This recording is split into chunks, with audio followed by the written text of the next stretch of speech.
back to my YouTube channel. My name is Baratang and this is my platform with Baratang. Today I bring to you another episode of Adulting 101 and today's episode is titled How to Draw Up a Budget. In today's episode we'll be joined by Ghulane Flora, who is also known as the Wealth Doctor.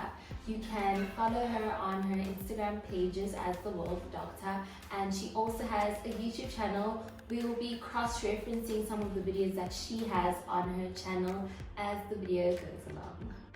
Ghulane holds a Bachelor of Commerce in Finance. She is also a financial markets postgraduate. She holds a certificate in financial technology and digital disruption. She is also a financial honors candidate. In today's episode, you will need a notepad, but Ghulane and I are using a budgeting template. If you would like to use that as well, you can just DM any one of us and we will send it to you. You will also need a pen and a calculator. Without further ado, let us get into the video. Hi Ghulane, thank you so much for joining me on my YouTube channel. Hi girl, thank you so much for having me on your channel. I'm so excited. I know, I'm so excited for this episode because it's so different and it's gonna be so beneficial to literally anyone who's watching. Definitely. I feel like not only this episode, but all of your episodes. So yeah, I'm super excited to be part of this series. Okay, so today's episode is titled How to Draw Up a Budget. And my first question is, what is a budget? Like, how do you define a budget? Okay, so I'm going to put it in very simple terms. So a budget is pretty much you allocating your money and telling your money where to go, because we know that money has a tendency of disappearing. So if you don't tell your money where to go, it will decide where it wants to go and it's going to disappear. So pretty much you having a budget is you taking control of your money and putting it where you want it to go. And another benefit of you having a budget is it helps you to see the things that you are doing wrong. For example, if you're overspending on a certain item, or maybe if you're being too hard on yourself and you're not having fun or you're not allocating enough for your fun, then a budget helps you to be in track with all of that. Whereas if you don't have a budget, you won't be able to see where you are going wrong and what you need to do more of, pretty much. So it's just controlling your money and telling it what to do instead of your money controlling itself. Okay, I totally understand that. Thank you so much for explaining the importance of drawing up a budget. So in today's episode, we will be focusing on two different types of budgets, which are for someone who is earning a consistent salary or a full-time employee, and the second one will be flexible salary or someone who is a freelance worker. So let's get started into it. Okay, should I start? Okay, wait.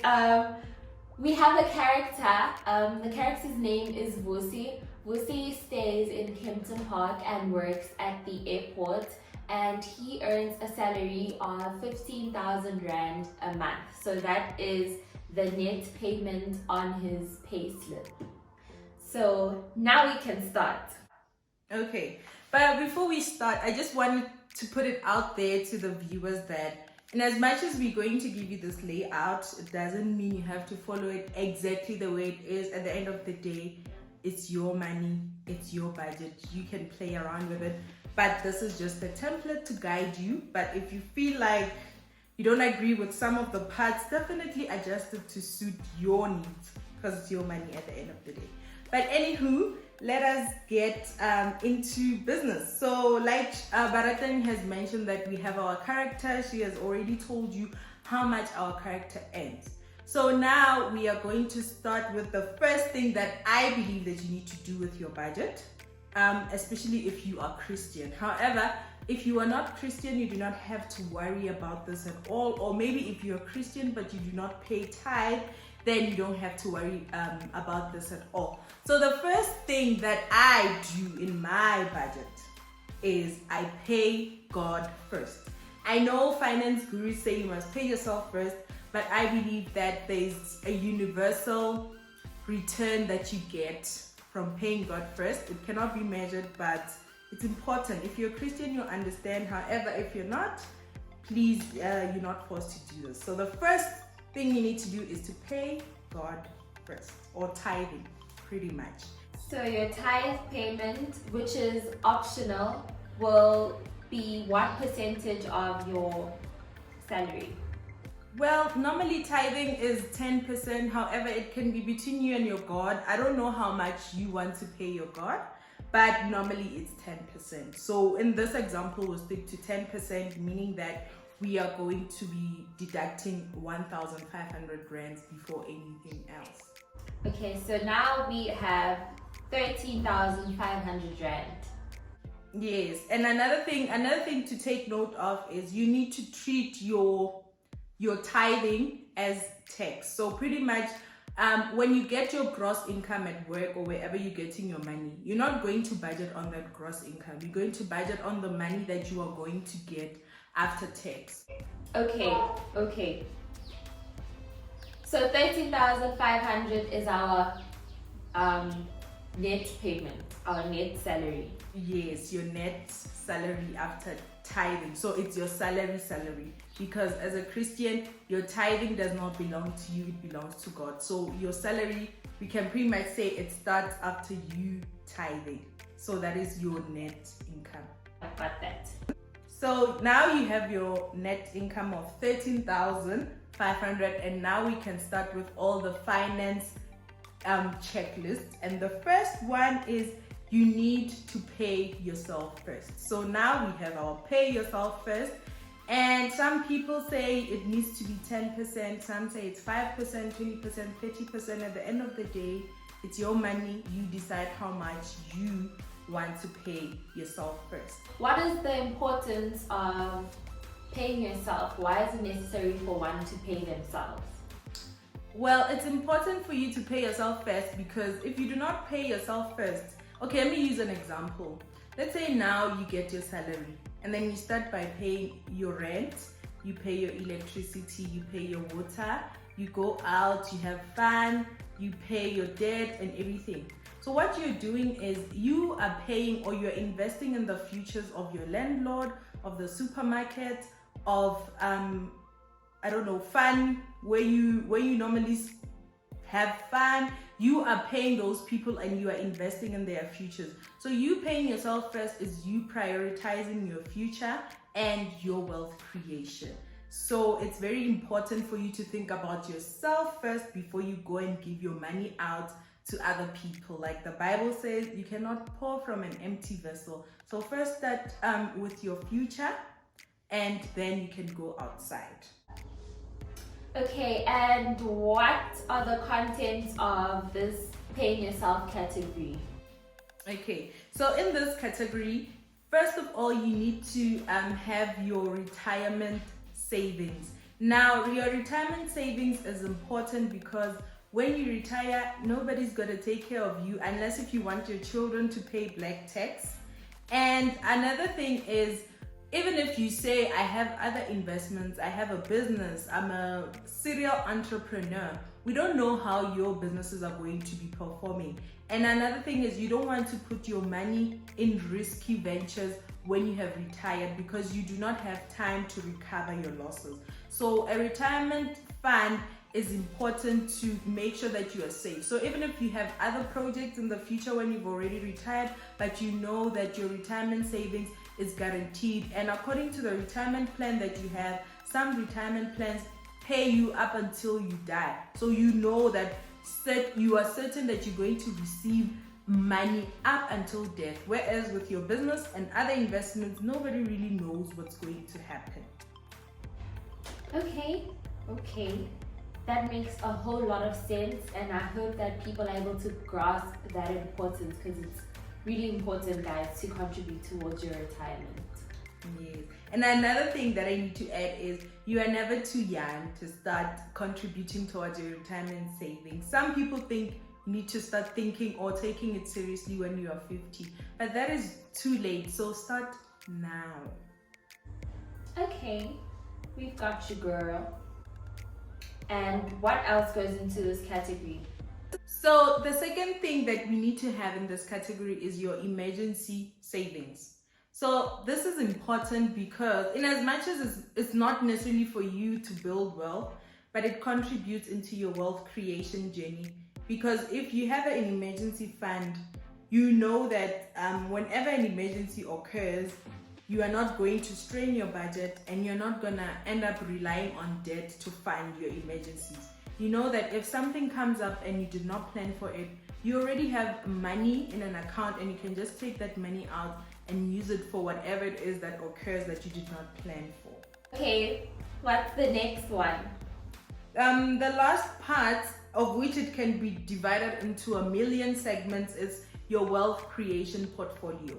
So now your wealth creation portfolio really depends on how you want to structure it. So you can decide that you want it to be stocks, you can want it to be your ETFs, property, anything that you're going to put money in and the money is gonna come back with its little babies. So you put your money to work pretty much. So it can be you opening a business, it can be you investing in stocks, ETFs, unit trusts, whatever, anything that is going to bring back more money. That is your wealth creation portfolio, and we can have so many different categories under it, and that is up to you how you want to structure it, and also considering your risk appetite as well. So yeah, so those are the three most important things that need to be under your pay yourself first fund. Yeah, pretty much. Okay, we've got you. And you say that this it is recommended that you contribute 10%. Yes. Well, for this particular example, however, you can contribute as much as you can, from 5 to 30%, or even if you want to do more than 30%, I mean, girl, why not? Yes. Okay, so for this particular episode, we'll be contributing 1,350. Yes, because it's 10% of our net income after tithing. And now we are left with 12,150. Okay. So what is our third category? So the third part of your budget needs to be your debt repayment, right?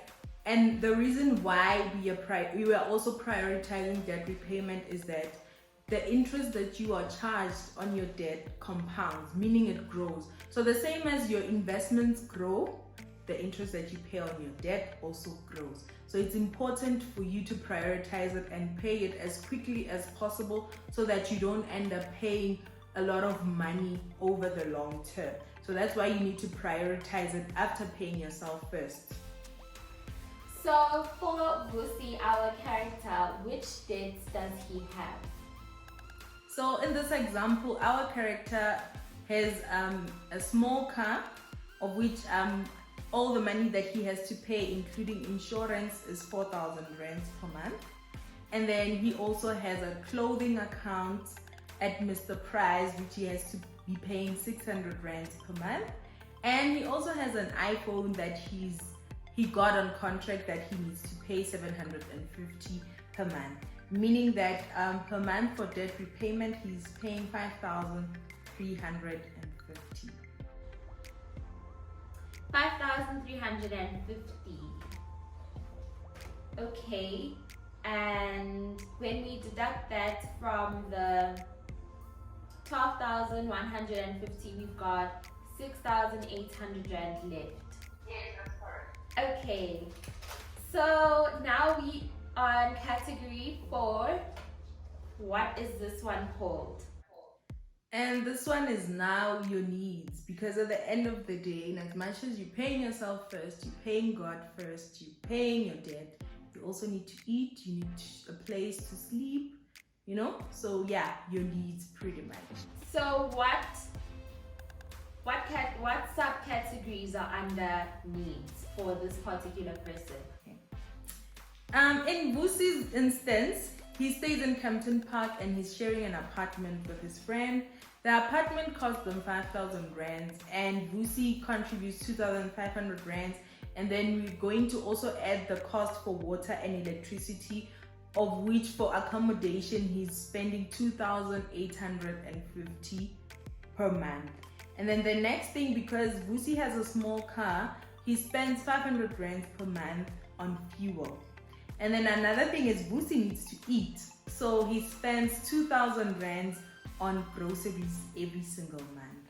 And that comes to a total of 5,350. Okay, so now we're left with 1,450.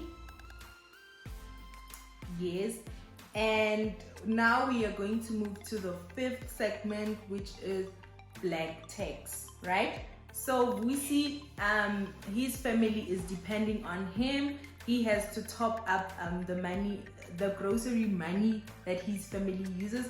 So per month he sends 1,000 back home to help them with their household expenses. But I need to make a disclaimer on this one. Some people say that black tax needs to be at the top with your tithing. Some people say you need to put it before you pay yourself first. Some people say you need to put it before your needs. But for me, I feel like it makes more sense for black tax to be the fifth thing on your category, because like I said, in as much as you love your family and you need to take care of them, you also need to take care of you first. So you need to make sure that your own future is secured before you can help your family. Like I said, you cannot pour from an empty vessel. However, if you disagree with this and you feel like your black tax should be at the top, like I said in the beginning of the video, that this is your money, this is your budget, you can play around with it to suit your needs. But according to me, this is where I believe black tax should be. But if you feel like you disagree, by all means, please put it where you feel like it belongs or where you feel like it suits your needs better. Okay, so this entire budget is based on your life situation and your priorities. Ghulane actually has a video on her YouTube channel regarding black tax. Do make sure to go and watch that to understand better what contribution you should be making towards this particular category and what it means to you, because there isn't just one type of black tax. We all have different financial situations and she explains all of that in her video. I'll link it in. Yeah. So for our black tax, how much are we contributing?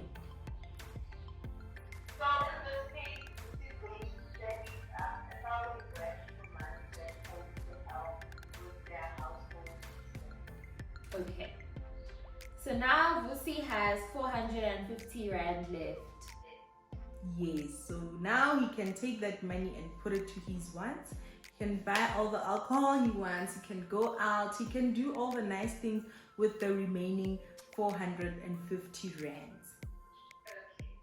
Yes, but it's important for me to put it out there that if you feel like your budget is too tight and you cannot afford some of the things that you need to do, then it's time for you to get an additional stream of income, or you can work on reducing your debt. So for example, in this instance, if Vusi works on reducing his Mr. Price debt, then he can have an extra 600 rands maybe to add onto his black tax, or onto his wants, or onto his needs, or even onto his wealth creation portfolio. So if you feel like your budget is too tight, definitely do consider adding an additional stream of income.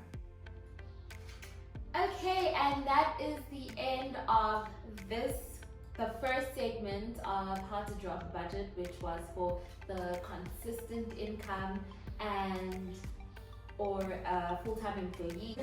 Do please follow Ghulane on her social media platforms. She is on YouTube. Her YouTube name is Evolve with Letty J. Her Instagram handle is the_wealth_doctor. And if you would like to email her for any further questions regarding finance, or you would like access to the template, her email address is evolvewithletiej@gmail.com. Thank you once again for joining me on my channel. It's been a blast, it's been an experience, and yeah. Bye everyone. See you next time. Thank you so much once again for joining Ghulane and I on this episode titled How to Draw Up a Budget. It was really an experience. Please do leave a comment in the comment section below regarding this video, and please do like this video, subscribe to my YouTube channel, and follow me on my social media platforms. It is @withbaratang on Instagram, Twitter, and on Facebook. Thank you again for watching, and I'll see you next week in a different video. Please do take care, social distance, wash your hands, sanitize, wear a mask. Just be safe, guys. We are really living in trying times. Enjoy the rest of your week. Goodbye.